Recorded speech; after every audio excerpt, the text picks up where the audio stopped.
রাত প্রায় ৩টে বাজে, আর আমার ঘুম আসছিল না। মনে হচ্ছিল যেন কিছু একটা ঘটতে চলেছে। অস্বস্তি নিয়ে আমি শেষ পর্যন্ত আবার বর বোনের রুমে গেলাম। ভাবলাম ওর সাথে একটু কথা বলি, মন হালকা হবে। রুমে ঢুকে দেখি একটা হালকা আলো জ্বলছে, কিন্তু অবাক হয়ে লক্ষ্য করলাম আমার বর বোন সেখানে নেই। এত রাতে সে কোথায় গেল ভাবতে ভাবতে আমি চিন্তায় পড়ে গেলাম। আমি বাইরে বাথরুমের দিকে গেলাম, কারণ সেখান থেকে কিছু আওয়াজ আসছিল। কাছে যেতেই শুনলাম আমার বোন কারোর সাথে মৃদু স্বরে কথা বলছে। ওকে বলতে শুনলাম, যেন দ্রুত কাজ শেষ করো, নয়তো কেউ টের পেতে পারে। অন্যদিকে আরেকটি কণ্ঠ শুনলাম যে বলছে, চিন্তা করো না, এখন কেউ আসবে না। আমার ভেতরটা তখন অনেক প্রশ্নে ভরে গেল। বুঝতে পারছিলাম না আসলে কি হচ্ছে। আমি ধীরে ধীরে বাথরুমের কাছে গেলাম। ভেতরে উঁকি দিয়ে দেখি আমার বর বোন কারো সাথে কথা বলছে, যেন তারা কিছু ব্যক্তিগত সমস্যা নিয়ে আলোচনা করছে। তারা একে অপরকে সান্ত্বনা দিচ্ছিল, যেন কোনো দুশ্চিন্তার কারণ নেই। আমি তাদেরকে দেখে অবাক হয়ে গেলাম। এই পুরো ঘটনা দেখে আমার মনে নানা প্রশ্ন উকি দিতে লাগলো। আমি রেগে গেলাম, কিন্তু বুঝতে পারছিলাম না এই পরিস্থিতিতে কি করা উচিত। মনের ভেতর ভীষণ অস্থিরতা নিয়ে সেখান থেকে চলে এলাম। একসময় আমার মাথায় একটি চিন্তা এলো। আমি বাথরুমের দরজার সামনে গিয়ে শান্ত স্বরে বললাম, আপু, আমি জানি তুমি ভিতরে আছো এবং কারো সাথে আছো। আমি বুঝতে পারছি তোমরা কি করছো। দয়া করে দরজাটা ধীরে খুলে দাও, যেন বাড়ির অন্য কেউ টের না পায়। ভেতর থেকে আমার বোনের কণ্ঠ ভেসে এলো, ভাই, তুমি ভুল করছো। আমি তো শুধু একাই বাথরুমে এসেছি, অন্য কিছু না। আমি শান্তভাবে বললাম, আপু, আমি যা দেখেছি তা জানি, আর আমি মিথ্যা বলছি না। দরজাটা খুলতে বলছি, না হলে মা বাবাকে ডাকবো। ভেতর থেকে আপু হঠাৎ করে কণ্ঠ নরম করে বলল, ভাই, দয়া করে কাউকে ডেকো না, আমি দরজা খুলছি। কিছুক্ষণ পরে আপু ধীরে ধীরে দরজা খুলল। সেই মুহূর্তে আমি বুঝতে পারলাম ওখানে আরও কেউ ছিল। এলাকার একটি ছেলে তার সাথে ছিল। আমি কড়া স্বরে বললাম, তুমি চলে যাও, আর ফিরে এসো না। ওই ছেলেটি তখন চলে গেল, কিন্তু আমার বোন সেখানে থেকে গেল। রাগে আমার মনে অস্থিরতা কাজ করছিল, যেন এই ঘটনা বহুদিন ধরে ঘটছে। আমি বোনকে জিজ্ঞাসা করলাম, এমনটা কতদিন ধরে চলছে? বোন তখন ভীষণ বিব্রত ছিল এবং বলল, ভাই, আমি জানি এটা ভুল হয়েছে, আমি আর কখনো এমন কিছু করব না, আমাকে ক্ষমা করে দাও। আমি কিছুক্ষণ চুপ থেকে বললাম, তুমি বড় ভুল করেছো, কিন্তু এই ভুলের পুনরাবৃত্তি হতে দেওয়া যাবে না। আমি থাকতে কেন তুমি অন্যের সাথে এমন করছো? তোমাকে তো আমি আগেই জানিয়েছিলাম, তখন তো পাত্তা দাওনি। বোন বলল, তুমি আমার ভাই, এসব বলছো কেন? এবার চলে যাও এবং তোমার জীবন ঠিক পথে নিয়ে আসার চেষ্টা করো। আমার গর্বন তখন শান্তভাবে বলল, নাহিদ, তুমি আমার গর্বন, ভুল বুঝছো। আমি বললাম, তুমি আমাকে ছোট মনে করতে পারো, কিন্তু আমি সব বুঝি। আমাকে নিয়ে ভুল সিদ্ধান্ত নিও না। এই মুহূর্তে আমি খুব বিরক্ত, তবু আমি এখানে তোমার সাহায্যের জন্য এসেছি। আমি ওর হাত ধরে বললাম, তোমার পরিস্থিতি খুবই কঠিন, কিন্তু আমি তোমার পাশে আছি। তুমি শুধু আমাকে সময় দাও। আমার কথায় রাজি থাকলে আমাকে এখনই জানাও। আমার গর্বন কিছুক্ষণ চুপ থাকলো, তারপর বলল, এখন বলবো না, কাল বলবো। আমি জোর দিলাম, না, এখনই আমাকে বলো, কাল হতে অনেক দেরি হয়ে যাবে। সে বলল, দয়া করে আমাকে একটু সময় দাও, আমি সব কিছু ঠিকঠাক করব। এই কথাগুলো শুনে আমি চিন্তিত হয়ে বিছানায় ফিরে গেলাম। সারা রাত ঘুমাতে পারলাম না। আমার বোনের কথাগুলো বারবার মনে হচ্ছিল। সে কিভাবে এমন কাজ করতে পারে? এতদিন আমি শুধু সন্দেহ করছিলাম, আজ তা সত্য হলো। সকালে যখন ঘুম ভাঙল, দেখি আম্মা নাস্তা তৈরি করে রেখেছেন। আমার কাছে নাস্তা করতে বসে ভাবতে লাগলাম কিভাবে এই পরিস্থিতির সমাধান করা যায়। নাস্তার পর বরবনের রুমে গিয়ে দেখি সে তার ছোট ছেলেকে নাস্তা দিচ্ছে। আমাকে দেখে আপু একটি হাসি দিল। মনে হলো সে আমার কথায় রাজি ছিল।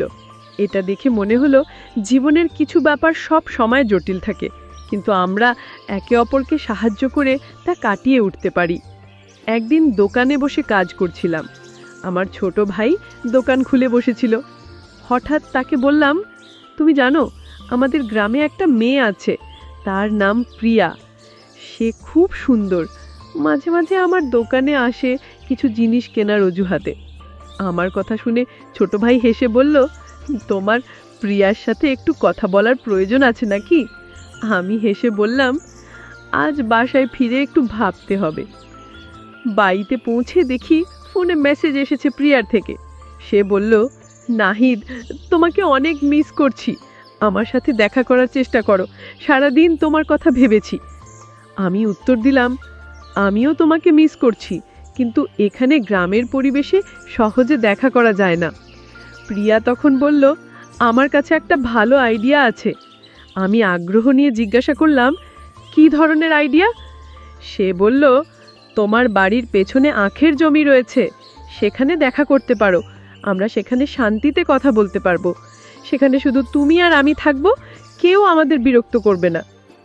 এই প্রস্তাবে আমি একটু বিব্রত ছিলাম, কারণ গ্রাম ছোট, সবাই সব কিছু দেখে ফেলে, কিন্তু প্রিয়ার সাথে দেখা করার সুযোগটা মিস করতে চাইনি।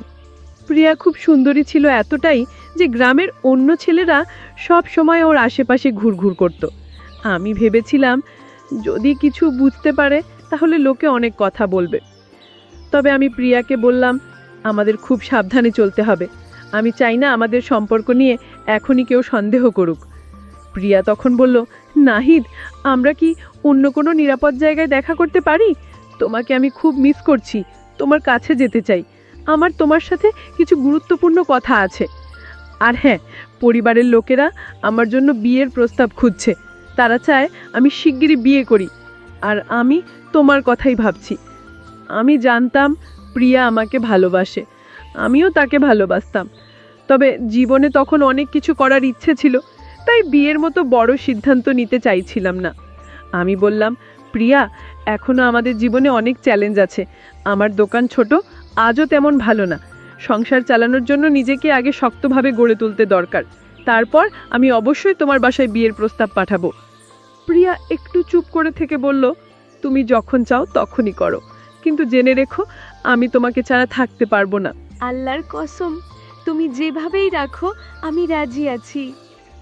তার কণ্ঠে ভরসা আর ভালোবাসা ছিল, আর আমিও তাকে সত্যিই ভালোবাসতাম। কিন্তু ভেতরে ভেতরে ভাবছিলাম, জীবনে কতজনই তো বিয়ে করে, তারপর দূরে কোথাও কাজ করতে চলে যায়, আর তাদের স্ত্রীগুলো একা থেকে যায়, অন্য কারোর সাথে গোপনে সম্পর্কে লিপ্ত হয়। তাই আমি প্রিয়াকে বুঝিয়ে বললাম, এখনই তাড়াহুড়ো করো না, আমি চাই আমাদের ভবিষ্যৎটা ভালো হোক, একটু সময় দাও, আমি যখন নিজের পায়ে দাঁড়াবো তখন তোমাকে বিয়ে করব ইনশাল্লাহ, আর তোমাকে আমি আমার সাথে রাখবো সবসময়। প্রিয়া আমার দিকে তাকিয়ে বলল, ঠিক আছে নাহিদ, আমি অপেক্ষা করব, তুমি রাতের বেলা আসবে, আমি তোমার অপেক্ষায় থাকবো। আর একটা কথা, তোমার ছোট কোনো ছবি থাকলে দিও, আমি তা বুকের কাছে রাখবো, যেন তোমার কথা মনে হয় সব সময়। আমি ভাবতে শুরু করলাম, গ্রামের জীবন আর সম্পর্কগুলো যেন এক অন্যরকম বাস্তবতা। প্রিয়া বলেছিল, নাহিদ, আমি তোমার সাথে দেখা করতে চাই, তুমি আমার জন্য একটা ছোট ছবি নিয়ে এসো, যেন সব সময় তোমার কথা মনে হয়। আমি বললাম, ঠিক আছে, এবং ওর জন্য ছোট্ট একটা পাসপোর্ট সাইজ ছবি নিয়ে দোকানে ফিরলাম। প্রিয়া তখন বলল, এই ছোট ছেলেটিকে মোবাইলটা নিতে পাঠাও। আমি বললাম, ঠিক আছে, এবং ছোটকে দোকানে পাঠালাম। আমার মনে একটা প্রশ্ন ঘুরপাক খাচ্ছিল, কেন যেন আমার আশেপাশে থাকা মানুষগুলোকে এত আকর্ষণীয় মনে হয়, বিশেষ করে যারা আমার দোকানে আসে। গ্রামের সবাই আমার এই রুচি সম্পর্কে জানতো, এবং এটা নিয়ে অনেকেই মজা করত। দুপুরে খাবার জন্য আমি বাড়িতে এলাম, কিন্তু মা তখনও রান্না শেষ করেননি। মা আমাকে বলল, ছোটকে কেন পাঠাসনি? আমি বললাম, মা, ছোট কাজে ব্যস্ত ছিল, তাই নিজেই আসলাম। এরপর আমি আমার দুই বোনের ঘরে গেলাম। ছোট বোন সেখানে ছিল না, কিন্তু বড় বোন ছিল। আপু হঠাৎ আমাকে বলল, ভাই, আমি একজনকে পছন্দ করি। আমি বললাম, হ্যাঁ, আমি জানি, সেই ছেলেটা তো। কিন্তু সে বলল, না, সে নয়, সে অন্য কেউ, আমাদের সম্প্রদায়ের না। আমি বেশ অবাক হলাম, তাহলে তুমি তার সাথে কেন দেখা করো? প্রিয়া কিছুটা অস্বস্তিতে বলল, ভাই, সে কিছু চাহিদা পূরণ করে, আর আমি তাকে অস্বীকার করতে পারিনি, কিন্তু সত্যি বলতে আমি তাকে বিয়ে করতে চাই না। আমি কিছুটা বিরক্ত হয়ে বললাম, তাহলে কেন এমন কিছু তো নিজেকে জড়াও যেটা তুমি চাইছো না? প্রিয়া উত্তরে বলল, ভাই, আমি আসলে অন্য একজনকে পছন্দ করি আর আমি তাকে বিয়ে করতে চাই, কিন্তু সমস্যাটা হলো সে আমাদের সম্প্রদায়ের নয়। মা বাবা এটা মেনে নেবেন না। আমার মনের মধ্যে চিন্তার ঝড় চলতে লাগলো। আপু যে এইভাবে একটা সম্পর্ক নিয়ে এত সিরিয়াস হয়ে উঠেছে এটা ভাবতেই পারিনি। সে আমাকে বলল, ভাই, মা বাবার সাথে কথা বলো, আমি তাকে বিয়ে করতে চাই। আমি বললাম, প্রিয়া, এই ধরনের বড় সিদ্ধান্ত খুব সাবধানে নিতে হবে। তুমি ভেবে দেখেছো তো ভবিষ্যতে এটা কি রকম প্রভাব ফেলতে পারে? আমার মনে প্রশ্ন উঠল, এখন আমরা কিভাবে ভাবছি যে আমাদের পরিবার থেকে কাউকে অন্য কারো হাতে তুলে দেব? এটা কখনোই সহজ সিদ্ধান্ত না। আমি বললাম, ঠিক আছে, আমি মা বাবার সাথে কথা বলবো, কিন্তু আমার কথাটা শুনতে হবে। কিন্তু সে বলল, না ভাই, আগে কথা বলো, তারপর অন্য কিছু চিন্তা করো। আমি বললাম, দিদি, দয়া করে এই বিষয়ে এখনই এত তাড়াহুড়ো করো না, সময় লাগবে। তুমি আমাকে আজকে সময় দাও, পরে আমরা মিলে সব ঠিক করব। সে মেনে নিল এবং বলল, ঠিক আছে, তবে একটা শর্ত আছে। আমি তাকে প্রতিশ্রুতি দিলাম যে আমরা মা বাবার সাথে কথা বলবো, তবে যাতে সবাই মেনে নিতে পারে। সে আশ্বস্ত হয়ে বলল, ঠিক আছে ভাই, আশা করি সবকিছু ঠিকঠাক হবে। আমি জানি। এদিকে আমি তাকে বললাম, আজকের দিনটা একটু শান্ত থাকো, যদি দেখা করতেই হয় তাহলে পরে দেখা করো, আমি সারা রাত অপেক্ষা করতে পারবো। সে বলল, ঠিক আছে, আমি রাত 1টায় আসবো এবং কিছু সময় তোমার সাথে কাটাবো। এই গল্পের দ্বিতীয় পার্ট চাইলে কমেন্টে জানাও, তাহলে দ্বিতীয় পার্টটি দিব। গল্পটা কেমন লাগলো জানাতে ভুলবে না। আরও মজার মজার রোমান্টিক গল্প শুনতে চাইলে ভিডিওটি লাইক, শেয়ার এবং চ্যানেলটি সাবস্ক্রাইব করতে এবং বেল আইকনটি ক্লিক করতে ভুলবে না। ধন্যবাদ।